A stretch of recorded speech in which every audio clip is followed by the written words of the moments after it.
राम राम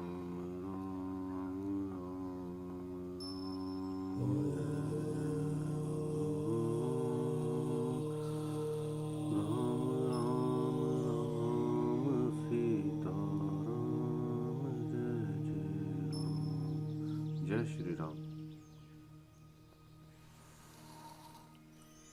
जैसे ही राज्यसभा में अयोध्या नरेश ने श्री राम को युवराज पद पर नियुक्त करने की इच्छा जाहिर की तथा आदेश दिया कि उन्हें युवराज पद पे नियुक्त करने के लिए तैयारियां की जाए, तो महर्षि वाल्मीकि जी आगे महर्षि वशिष्ठ जी आगे सेवकों को किस प्रकार कार्य का आदेश देते हैं, उसका वर्णन महर्षि वाल्मीकि जी ने अयोध्या कांड में इस प्रकार किया है।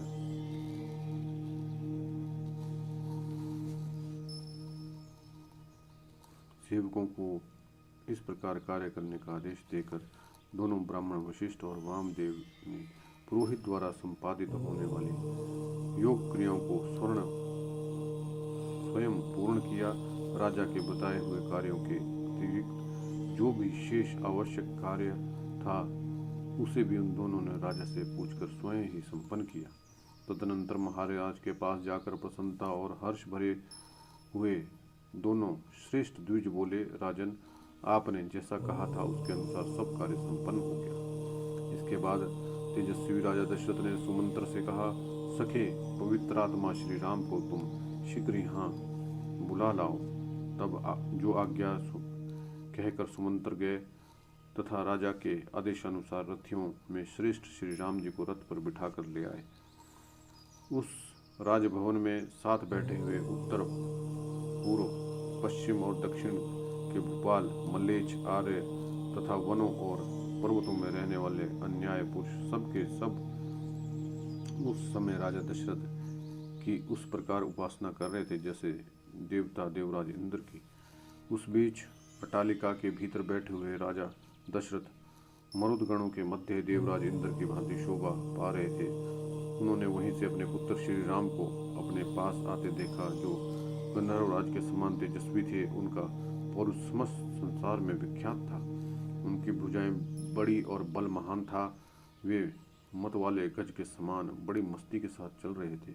उनका मुख चंद्रमा से भी अधिक कांतिमान था। श्री राम का दर्शन सबको अत्यंत प्रिय लगता था। वे अपने रूप और उदारता आदि गुणों से लोगों की दृष्टि और मन आकर्षित कर लेते थे। जैसे धूप में तपे हुए प्राणियों को मेघ आनंद प्रदान करते हैं, उसी प्रकार वे समस्त प्रजा को परम आह्लाद देते रहते थे। आते हुए श्री रामचंद्र जी की ओर एकटक देखते हुए राजा दशरथ को तृप्ति नहीं होती थी। सुमंत्र ने उस श्रेष्ठ रथ से श्री राम जी को उतारा और जब वे पिता के समीप जाने लगे तब सुमंत्र भी उनके पीछे पीछे हाथ जोड़ हुए गए। वो राजमाल कैलाश शिखर के समान उज्जवल और ऊंचा था। रघुकुल को आनंदित करने वाले श्री राम महाराजा का दर्शन करने के लिए सुमंत्र के साथ सहसा उस पर चढ़ गए। श्री राम दोनों हाथ जोड़कर विनीत भाव से पिता के पास गए और अपना नाम सुनाते हुए उन्होंने उनके दोनों चरणों में प्रणाम किया। श्री राम को पास आकर हाथ जोड़ प्रणाम करते देख राजा ने उनके दोनों हाथ पकड़ लिए और अपने प्रिय पुत्र को पास खींचकर छाती से लगा लिया। उस समय राजा ने उन श्री रामचंद्र जी को मणि जटिल सुवर्ण से भूषित एक परम सुंदर सिंहासन पर बैठने की आज्ञा दी, जो पहले से उन्हीं के लिए वहां उपस्थित किया गया था। जैसे निर्मल सूर्य उदयकाल में मेरु पर्वत को अपनी किरणों से उद्भासित कर देते हैं, उसी प्रकार श्री रघुनाथ जी उस श्रेष्ठ आसन को ग्रहण करके अपने प्रभाव से उसे प्रकाशित करने लगे। उनसे प्रकाशित हुई वह सभा बड़ी शोभा पा रही थी, ठीक उसी तरह जैसे निर्मल ग्रह और नक्षत्रों से भरा हुआ शरद काल का आकाश चंद्रमा से उदाभासित हो उठता है। जैसे सुंदर वेशभूषा से अलंकृत हुए अपने ही प्रतिबिंब को दर्पण में देखकर मनुष्य को बड़ा संतोष प्राप्त होता है, उसी प्रकार शोभाशाली प्रिय पुत्र उन श्री राम को देखकर राजा बड़े प्रसन्न हुए। जैसे कश्यप देवराज इंद्र को पुकारते हैं, उसी प्रकार पुत्रवानों में श्रेष्ठ राजा दशरथ सिंहार पर सिंहासन पर बैठे हुए अपने पुत्र श्री राम जी को संबोधित करके उनसे इस प्रकार बोले, बेटा, तुम्हारा जन्म मेरी बड़ी महारानी कौशल्या के गर्भ से हुआ है। तुम अपनी माता के अनुरूप ही उत्पन्न हुए हो। श्री राम, तुम गुणों में मुझसे भी बढ़कर हो, अतः मेरे परम प्रिय पुत्र हो। तुमसे अपने गुणों से इन समस्त प्रजाओं को प्रसन्न कर लिया है, इसलिए कल पुष्य नक्षत्र के योग में युवराज का पद ग्रहण करो। बेटा, यद्यपि तुम स्वभाव से ही गुणवान हो और तुम्हारे विषय में यही सब निर्णय है, तथापि मैं स्नेहवश सद्गुण संपन्न होने पर भी तुम्हें कुछ हित की बातें बताता हूँ। तुम और भी अधिक विनय का आश्रय लेकर सदा जितेंद्रिय बने रहो। काम और क्रोध से उत्पन्न होने वाले दुर्व्यसनों का सर्वथा त्याग करो। परोक्ष वृत्ति से तथा प्रत्यक्ष वृत्ति से दरबार में सामने आकर कहने वाली जनता के मुख से उनके वृतांतों को प्रत्यक्ष देख सुनकर ठीक ठीक से न्याय विचार में तत्पर रहो। मंत्री, सेनापति आदि समस्त अधिकारियों तथा प्रजाजनों को सदा प्रसन्न रखना। जो राजा कोष्ठागार तथा शस्त्रागार आदि के द्वारा उपयोगी वस्तुओं का बहुत बड़ा संग्रह करके मंत्री, सेनापति और प्रजा आदि समस्त प्रकृतियों को प्रिय मानकर उन्हें अपने प्रति अनुरक्त और प्रसन्न रखते हुए पृथ्वी का पालन करता है, उसके मित्र उसी प्रकार आनंदित होते हैं जैसे अमृत को पाकर देवता प्रसन्न होते थे। इसलिए बेटा, तुम अपने चित्त को वश में रखकर इस प्रकार के उत्तम आचरण का पालन करते रहो। राजा की ये बातें सुनकर श्री राम जी का प्रिय करने वाला सुहृदय ने तुरंत माता कौशल्या के पास जाकर उन्हें शुभ समाचार निवेदन किया। नारियों में श्रेष्ठ कौशल्या ने वह पसंद प्रिय संवाद सुनाने वाले उस सुहृदय को तरह तरह के रत्न, सुवर्ण और गौएं पुरस्कार के रूप में दी। इसके बाद श्री रामचंद्र जी राजा को प्रणाम करके रथ पर बैठे और प्रजाजनों से सम्मानित होते हुए अपने शोभाशाली भवन में चले गए।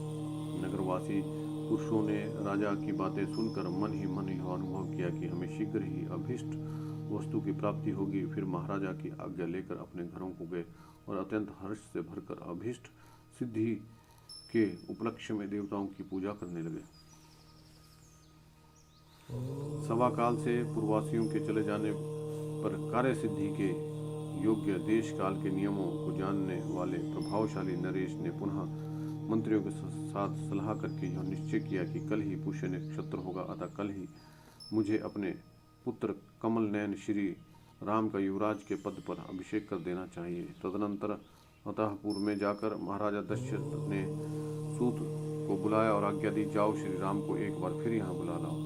उनकी आज्ञा शिरोधार्य करके सुमंत्र श्री राम को शीघ्र बुला लाने के लिए पुनः उनके महल में गए। द्वारपालों ने श्री राम को सुमंत्र के पुनः आगमन की सूचना दी और उनका आगमन सुनते ही श्री राम के मन में संदेह हो गया। फिर उन्होंने भीतर बुलाकर श्री राम ने उनसे बड़ी उतावली के साथ पूछा, आपको पुनः यहाँ आने की क्या आवश्यकता पड़ी, यह पूर्ण रूप से बतलाइए। तब सूत ने कहा, महाराजा आपसे मिलना चाहते हैं। मेरी यह बात सुनकर वहाँ जाने या ना जाने का निर्णय आप स्वयं ही करें। सूत का यह वचन सुनकर श्री रामचंद्र जी महाराजा दशरथ का पुनः दर्शन करने के लिए तुरंत उनके महल में चल दिए। श्री राम को आया हुआ सुन राजा दशरथ ने उनसे प्रिय और उत्तम बात करने के लिए उन्हें महल के भीतर बुला लिया। पिता के भवन में प्रवेश करते ही श्री रघुनाथ जी ने उन्हें देखा और दूर से हाथ जोड़कर उनके चरणों में पड़ गए। प्रणाम करते हुए श्री राम को उठाकर महाराज ने अपनी छाती से लगा लिया और उन्हें बैठने के लिए आसन देकर पुनः उनसे इस प्रकार कहना आरंभ किया, श्री राम, अब मैं बूढ़ा हो गया हूँ, मेरी आयु बहुत अधिक हो गई है। मैंने बहुत से मनोवांछित भोग आदि अन्न और बहुत सी दक्षिणाओं से युक्त सैकड़ों यज्ञ भी किए हैं। पुरुषोत्तम, तुम मेरे प्रिय परम प्रिय अभीष्ट संतान के रूप में प्राप्त हुए, जिसकी इस भूमंडल में कहीं उपमान नहीं है। मैंने दान, यज्ञ और स्वाध्याय भी कर लिया है। वीर, मैंने अभीष्ट सुखों का अनुभव कर लिया है। मैं देवता, ऋषि, पितृ और ब्राह्मणों के तथा अपने ऋण से उऋण हो गया। अब तुम्हें युवराज के पद पर अभिषिक्त करने के सिवा और कोई कर्तव्य मेरे लिए शेष नहीं रह गया है। अतः मैं तुमसे जो कहूँ उसे मेरी आज्ञा का तुम्हें पालन करना चाहिए। बेटा, अब सारी प्रजा तुम्हें अपना राजा बनाना चाहती है, अतः तुम्हें युवराज का पद पर अभिषेक करूंगा। रघुकुल नंदन राम, आजकल मुझे बहुत बुरे सपने दिखाई देते हैं, जिनमें वज्रपात के साथ साथ बड़ा भयंकर शब्द करने वाले उल्काएं भी गिर रही हैं। श्री राम, ज्योतिषों का कहना है कि मेरे जन्म नक्षत्र, सूर्य, अंग, मंगल और राहु नामक भयंकर ग्रहों ने आक्रांत कर लिया है। ऐसे अशुभ लक्षणों का प्राकट्य होने पर प्राय राजा घोर आपत्ति में पड़ जाता है और अंतोर्गत्वा उसकी मृत्यु हो जाती है। अतः रघुनंदन, जब तक मेरे चित्त में मोह नहीं छा जाता, तब तक तुम युवराज पद पर अपना अभिषेक करा लो, क्योंकि प्राणियों की बुद्धि चंचल होती है। आज चंद्रमा पुष्य से एक नक्षत्र पहले पुनर्वसु पर विराजमान है, अतः निश्चय करके ही कल वे पुष्य नक्षत्र पर रहेंगे, ऐसा ज्योतिषी कहते हैं। इसलिए उन पुष्य नक्षत्र में भी तुम अपना अभिषेक करवा लो। शत्रुओं को संतान देने वाले मेरे वीर, मेरा मन इस कार्य में बहुत शीघ्रता करने को कहता है। इस कारण कल अवश्य ही मैं तुम्हारा युवराज पद पर अभिषेक कर दूंगा। अतः तुम इस समय से लेकर सारी रात इंद्रिय संयम पूर्वक रहते हुए वधु सीता के साथ उपवास करो और कुछ शैया पर सो। आज तुम्हारा सुहृदय सावधान रहकर सब ओर से तुम्हारी रक्षा करें, क्योंकि इस प्रकार के शुभ कार्यों में बहुत से विघ्न आने की संभावना रहती है। जब तक भरत इस नगर से बाहर और मामा के यहाँ निवास करते हैं, तब तक तुम्हारा अभिषेक हो जाना मुझे उचित प्रतीत होता है। इसमें संदेह नहीं कि तुम्हारे भाई भरत सत्पुरुषों के आचार व्यवहार में स्थित हैं, अपने बड़े भाई का अनुसरण करने वाले धर्मात्मा, दयालु और जितेंद्रीय हैं। तथापि मनुष्यों का चित्त प्रायः स्थिर नहीं रहता, ऐसा मेरा मत है। रघुनंदन, धर्मपरायण सत्पुरुषों का मन भी विभिन्न कारणों से राग देश से संयुक्त हो जाता है। राजा के इस प्रकार कहने और कल होने वाले राज्याभिषेक के निमित्त व्रत का पालन करने के लिए जाने की आज्ञा देने पर श्री राम जी ने पिता को प्रणाम करके अपने महल में गए। राजा ने राज्याभिषेक के लिए व्रत पालन के निमित्त जो आज्ञा दी थी, उसे सीता को बताने के लिए उन्हें अपने मन में महल में भीतर प्रवेश करके जब श्री राम ने वहां सीता को नहीं देखा, तो वे तत्काल वहां से निकलकर माता के अंतःपुर में चले गए। वहां जाकर उन्होंने देखा माता कौशल्या रेशमी वस्त्र पहने मौन हो देव मंदिर में बैठी देवताओं की आराधना में लगी है और पुत्र के लिए राजलक्ष्मी की याचना कर रही है। श्री राम जी के राज्याभिषेक का प्रिय समाचार सुनकर सुमित्रा और लक्ष्मण वहां पहले से आ गए थे तथा बाद में सीता वहीं पे बुला ली गई थी। श्री राम जी जब वहां पहुंचे, उस समय भी कौशल्या नेत्र बंद किए ध्यान लगाए बैठी थी और सुमित्रा, सीता और लक्ष्मण उनकी सेवा में खड़े थे। पुष्य नक्षत्र के योग में पुत्र के युवराज पद पर अभिषिक्त होने की बात सुनकर वे उनकी मंगल कामना से प्राणायाम के द्वारा परम पुरुष नारायण का ध्यान कर रही थी। इस प्रकार नियम में लगी हुई माता के निकट उसी अवस्था में जाकर श्री राम ने उनको प्रणाम किया और उन्हें हर्ष प्रदान करते हुए श्रेष्ठ बात कही। माँ, पिताजी ने मुझे प्रजा पालन के कर्म में नियुक्त किया है। कल मेरा अभिषेक होगा। जैसा कि मेरे लिए पिता का आदेश है, उसी अनुसार सीता को भी मेरे साथ इस रात में उपवास करना होगा। उपाध्यायों ने ऐसी ही बात बताई है जिसे पिताजी ने मुझे कहा है। अतः कल होने वाले अभिषेक के निमित्त से आज और मेरे और सीता के लिए जो जो मंगल कार्य आवश्यक है, वे सब कराओ। चिरकाल से माता के हृदय में जिस बात की अभिलाषा थी, उसकी पूर्ति को सूचित करने वाली यह बात सुनकर माता कौशल्या के आनंद के आंसू बहाते हुए गदगद कंठ से इस प्रकार कहा, बेटा श्री राम चिरंजीवी हो। तुम्हारे मार्ग में विघ्न डालने वाले शत्रु नष्ट हो जाएं। तुम राजलक्ष्मी से युक्त होकर मेरे और सुमित्रा के बंधु बांधवों का अभिनंदन करो। बेटा, तुम मेरे द्वारा किसी मंगलमय नक्षत्र में उत्पन्न हुए थे, जिससे तुमने अपने गुणों द्वारा पिता दशरथ को प्रसन्न कर लिया। बड़े हर्ष की बात है और मैंने कमल नयन भगवान विष्णु की प्रसन्नता के लिए जो व्रत उपवास आदि किया था आज वह सफल हो गया। बेटा, उसी के फल से यह इक्ष्वाकु कुल की राजलक्ष्मी तुम्हें प्राप्त होने वाली है। माता के ऐसे कहने पर श्री राम ने विनीत भाव से हाथ जोड़कर खड़े हुए अपने भाई लक्ष्मण की ओर देखकर मुस्कुराते हुए से कहा, लक्ष्मण, तुम मेरे साथ इस पृथ्वी के राज्य का शासन पालन करो। तुम मेरे द्वितीय अंतरात्मा हो। यह राजलक्ष्मी तुम्ही को प्राप्त हो रही है। सुमित्रा नंदन, तुम अभीष्ट भोगों और राज्य के श्रेष्ठ फलों का उपभोग करो। तुम्हारे लिए ही मैं इस जीवन और राज्य की अभिलाषा करता हूँ। लक्ष्मण से ऐसा कहकर श्री राम ने दोनों माताओं को प्रणाम किया और लक्ष्मण और सीता को भी साथ चलने की आज्ञा दिलाकर वे उनको लिए हुए अपने महल में गए। उधर राजा दशरथ जब श्री राम को दूसरे दिन होने वाले अभिषेक के विषय में आवश्यक संदेश दे चुके, तब अपने पुरोहित वशिष्ठ जी को बुलाकर बोले, नियम पूर्वक व्रत का पालन करने वाले तपोधन, आप जाइए। विघ्न निवारण रूप कल्याण की सिद्धि तथा राज्य की प्राप्ति के लिए बहु सहित श्री राम से उपवास का पालन कराइए। तब राजा से तथास्तु कहकर वेद वेता विद्वानों में श्रेष्ठ तथा उत्तम व्रतधारी स्वयं भगवान विशिष्ट मंत्रवेता वीर श्री राम को उपवास व्रत की दीक्षा देने के लिए ब्राह्मण के चलने योग्य जूते जुताए श्रेष्ठ रथ पर आरूढ़ होकर श्री राम के महल की ओर चल दिए। श्री राम का भवन श्वेत बादलों के समान उज्ज्वल था। उनके पास पहुंचकर मुनि वशिष्ठ ने उनकी 3 जोड़ियों के रथ में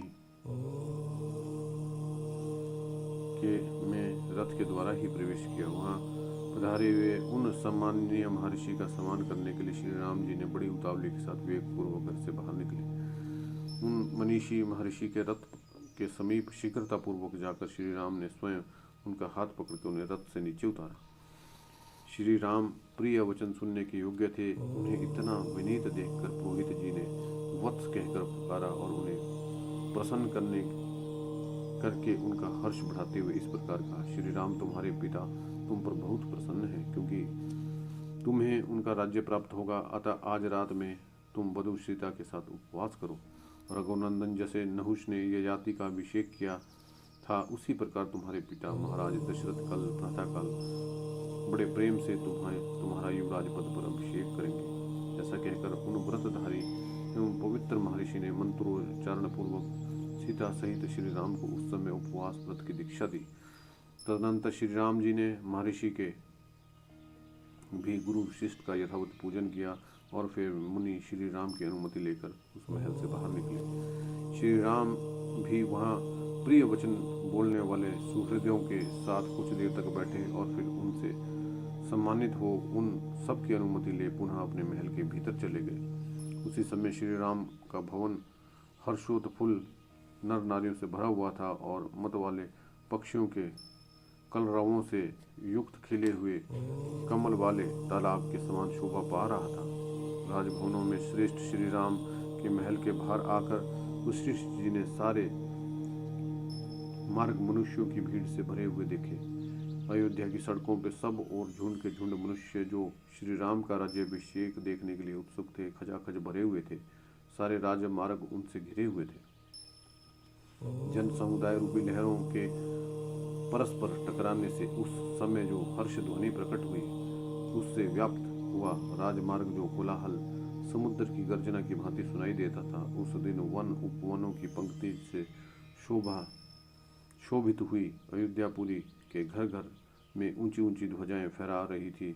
वहां की सब गलियों और सड़कों को झाड़ बुहार कर वहां छिड़काव किया गया था। स्त्रियों और बालकों सहित अयोध्यावासी जन समुदाय श्री राम के राज्याभिषेक को देखने की इच्छा से उसी समय शीघ्र सूर्योदय होने की कामना कर रहा था।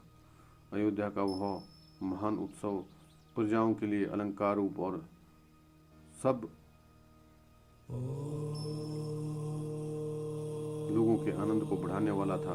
वहां के सभी मनुष्यों से देखने के लिए उत्कंठित हो रहे थे। इस प्रकार मनुष्यों की भीड़ से भरे हुए राजमार्ग पर पहुंचकर पुरोहित जी उस जन समूह को एक ओर करते हुए धीरे धीरे राजमहल की ओर गए।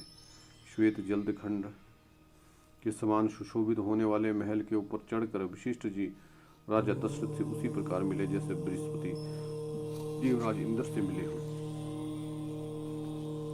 उन्हें आया देखकर राजा सिंहासन छोड़कर खड़े हो गए और पूछने लगे, मुनि, क्या आपने मेरा अभिप्राय सिद्ध कर दिया? वशिष्ठ जी ने उत्तर दिया, हाँ, कर दिया। उसके साथ ही उस समय वहां बैठे हुए अन्य सभासद भी पुरोहित का समादर करते हुए अपने अपने आसनों पर उठ खड़े हो गए। तदनंतर गुरु जी की आज्ञा लेकर राजा दशरथ ने उन जन समुदायों को विदा करके पर्वत की कंदरा में घुसने वाले हिंस के समान और अंतःपुर में प्रवेश किया। सुंदर वेश भूषा धारण करने वाली सुंदरियों से भरे हुए इंद्र सदन के समान उस मनोहर राजभवन को अपनी शोभा से प्रकाशित हुए देख राजा दशरथ ने उसके भीतर उसी प्रकार प्रवेश किया जैसे चंद्रमा ताराओं से भरे हुए आकाश में पदार्पण करता है। पुरोहित जी के चले जाने पर मन को संयम रखने वाले श्री राम ने स्नान करके अपनी विशाल लोचना पत्नी के साथ श्री नारायण की उपासना आरंभ की। उन्हें भविष्य पात्र को सिर झुकाकर नमस्कार किया और प्रज्वलित अग्नि में महान देवता शेष शाही नारायण की प्रसन्नता के लिए विधि पूर्वक उस भविष्य की आहुति दी। ऐसा माना जाता है कि यहाँ नारायण शब्द श्री रंगनाथ जी की वह अर्चा मूर्ति अभिप्रेत है जो पूर्वजों के समय से ही दीर्घ काल तक अयोध्या के उपास्य देवता के रूप में रही। बाद में श्री राम ने वह मूर्ति विष्णु जी को दी थी, जिससे वह वर्तमान श्री रंग क्षेत्र में पहुंची। इसकी विस्तृत कहानी जो है पद्म पुराण में है।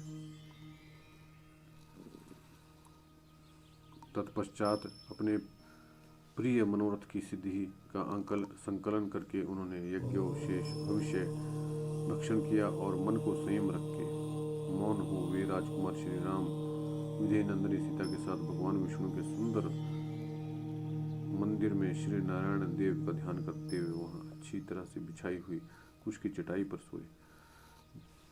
जब 3 पहर बीतकर एक ही पहर रात का शेष रह जाती है तब वे शयन से उठे। उस समय सभा मंडल को सजाने के लिए सेवकों को आज्ञा दी। वहां सूत मागध और बंदियों की श्रवण सुखद वाणी सुनते हुए श्री राम ने प्रातःकालिक संध्योपासना की, फिर एकाग्रचित होकर जप करने लगे। तदनंतर रेशमी वस्त्र धारण किए हुए श्री राम ने मस्तक झुकाकर भगवान मधुसूदन को प्रणाम किया और स्तुवन किया और बाद ब्राह्मणों से स्वस्ति वाचन कराया। उन ब्राह्मणों का पुण्य हवा जन संबंधी गंभीर एवं मधुर घोष नाना प्रकार के वाद्य की ध्वनि से व्याप्त होकर सारी अयोध्यापुरी में फैल गया। उसी समय अयोध्यावासी मनुष्यों ने जब यह सुना कि श्री रामचंद्र जी ने सीता के साथ उपवास व्रत आरंभ कर दिया है तब उन्हें बड़ी प्रसन्नता हुई। सवेरा होने पर श्री राम जी के राज्याभिषेक का समाचार सुनकर समस्त प्रवासी अयोध्या में अयोध्यापुरी को सजना में लग गए। जिनके शिखरों पर श्वेत बादल विश्राम करते हैं उन पर्वतों के समान गगनचुंबी देव मंदिरों, चौराहों, गलियों, देव वृक्षों, समस्त सभा अटालिकाओं, नाना प्रकार के बेचने वाली वस्तुओं से भरी हुई प्यारों की बड़ी बड़ी दुकानों और कुटुंब गृहस्थों के सुंदर समृद्धशाली भवनों में तथा दूर से दिखाई देने वाले वृक्षों पर भी ऊंची ध्वजाएं लगाई गई और उसमें पताकाएं फहराई गई। उसी समय वहां जनता सब और नटों और नृत्यकों के समूह, गाने वाले गायकों के मन और गानों को सुख देने वाली वो वाणी सुनती थी। श्री राम के राज्याभिषेक का शुभ अवसर प्राप्त होने पर प्रायः सब लोग चौराहों पर और घरों में आपस में श्री राम के राज्याभिषेक की चर्चा करते हैं। घरों के दरवाजों पे खेलते हुए झुंड के झुंड बालक भी आपस में श्री राम के राज्याभिषेक की ही बातें करते हैं। पूर्ववासियों ने श्री राम के राज्याभिषेक के समय राजमार्ग पर फूलों की भेंट चढ़ाकर वहां सब ओर धूप की सुगंध फैला दी। ऐसा करके उन्होंने राजमार्ग को बहुत ही सुंदर बना दिया।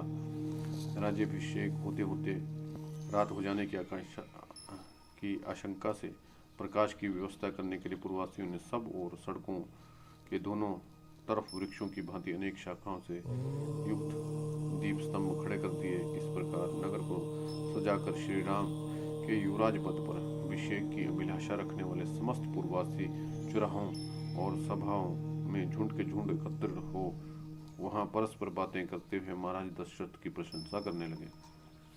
अहो, इक्ष्वाकु कुल को आनंदित करने वाले ये राजा दशरथ बड़े महात्मा हैं, जो कि अपने आप बूढ़ा हुआ जानकर श्री राम का अभिषेक करने जा रहे हैं। भगवान हम सब लोगों पर बड़ा अनुग्रह है कि श्री रामचंद्र जी हमारे राजा होंगे और चिरकाल तक हमारी